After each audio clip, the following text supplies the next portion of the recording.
नमस्कार, बहुत बहुत स्वागत करता हूं आप सभी का मैं द न्यूज ओशन के डिजिटल प्लेटफॉर्म पर। आज की हमारी इस खबर में आपको हम दिखाएंगे कि कैसे हमारे दुश्मन देशों की भारत विरोधी मानसिकता अब हॉलीवुड तक पहुंच चुकी है। जी हां, इनके भारत विरोधी मानसिकता का कब्जा अब हॉलीवुड के ऊपर भी हो गया है। इससे पहले आपने कई ऐसी खबरें सुनी होंगी जिसमें कई बार दर्शकों के बीच प्रोपेगेंडा परोसने के लिए जरूरी नहीं होता कि किसी फिल्म को पूरा प्रोपेगेंडा आधारित बनाया जाए।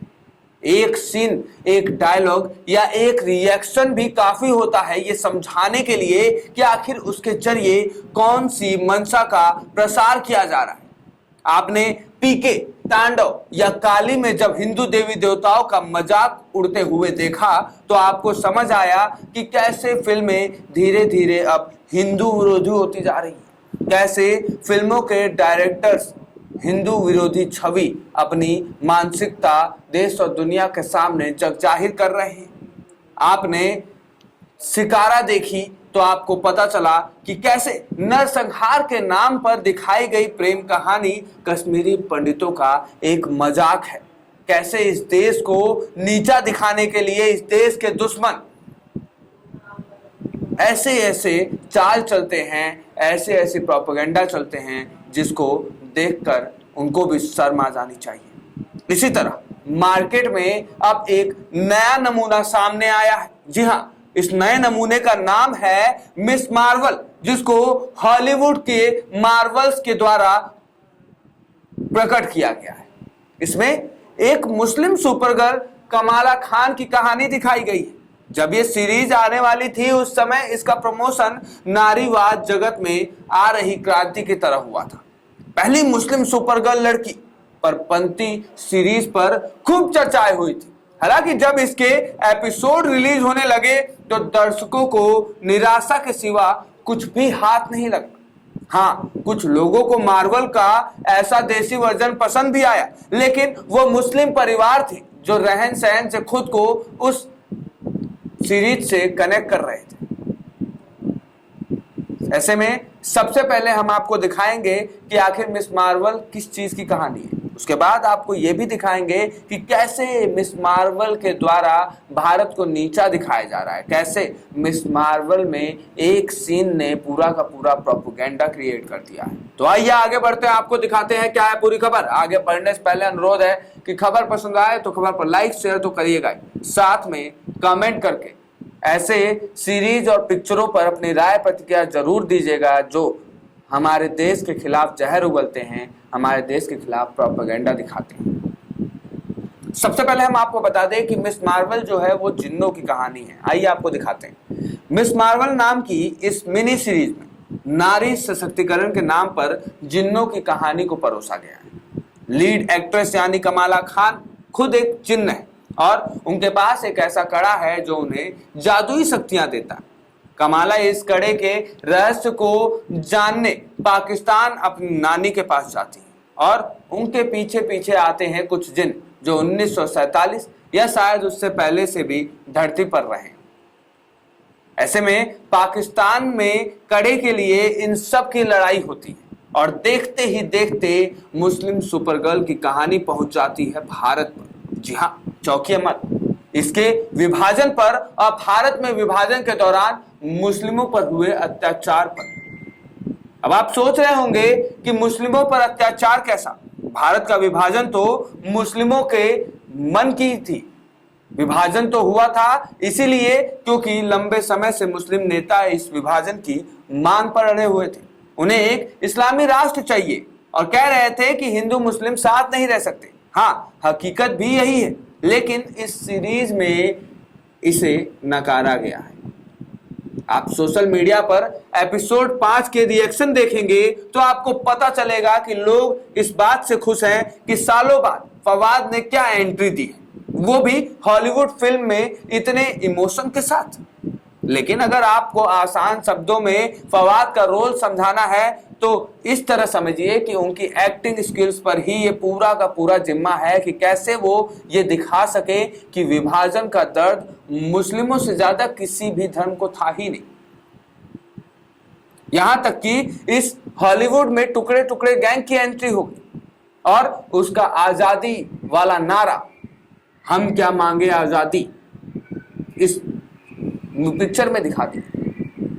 सबसे दिलचस्प बात यह है कि इस एपिसोड में हम क्या मांगे आजादी वाला वो नारा भी है जो जब कश्मीर में इस्तेमाल हुआ तो हिंदू नरसंहार हुआ, जब जेएनयू में लगा तो देश टुकड़े करने की मांग उठने लगी, और जब दिल्ली में लगा तो हिंदुत्व के खात्मे की बात शुरू होने लगी। फवाद इसका इस्तेमाल महात्मा गांधी का नाम लेकर करते हैं और ब्रिटिशों से आजादी के संदर्भ में कह रहे हैं, लेकिन लहजा वही है जो आज प्रदर्शनों में प्रयोग होता है। हमने इस नारे को लेकर जब सर्च किया तो पता चला कि यह नारा 90 के दौर में पितृसत्ता से लड़ाई में कमला भासिन द्वारा पॉपुलर करवाया गया था। इसके बाद इसका समय समय पर लोग अपनी स्थिति और जरूरत से जोड़ते हुए उसी के हिसाब से प्रयोग करते रहे। 90 के बाद इसी नारे को कश्मीर के कट्टरपंथियों ने कई बार लगाया है। शाहीन बाग जैसे प्रदर्शनों में भी इसका इस्तेमाल हुआ है। जब भी देश के टुकड़े करने की बात हुई है तो टुकड़े टुकड़े गैंग ने इस नारे का इस्तेमाल किया है। अब यह समझना मुश्किल है कि भारत को दिखाते समय 90 का नारा 1940 के वक्त आखिर दिखाया क्यों गया। क्या भारत से मुस्लिम खदेड़े गए? यह सवाल मैं आपसे नहीं पूछ रहा हूं, यह सवाल ये सीरीज खुद पैदा कर रहा है। जी हां, बात यही खत्म नहीं होती। हसन और आयशा सीरीज के दो कैरेक्टर हैं।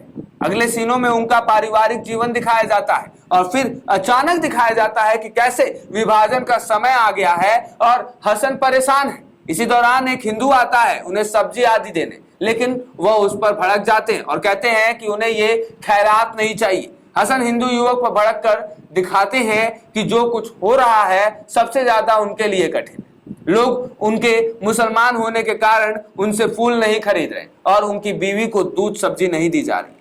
हिंदू युवक चुप सिर झुकाए ये बातें सुनता है और फिर आयशा माफी मांगकर उसे भेज देती है। हो सकता है ये दृश्य देखने में बहुत सामान्य लगे, या हो सकता है कि कई ऐसे सेकुलर मौजूद हैं जिनको ऐसा लगे कि इसे बढ़ा चढ़ाकर बताया जा रहा है, लेकिन सीन पर सवाल इसलिए बनता है क्योंकि ये फिल्म कोई पाकिस्तानी फिल्म नहीं है। ये एक अंतर्राष्ट्रीय सीरीज है जिसे मार्वल सीरीज के फैंस देखेंगे। वो कहां बैठे हैं, कौन से देश में हैं, उन्हें विभाजन को लेकर क्या मालूमात है, इस बात की कोई जानकारी नहीं है।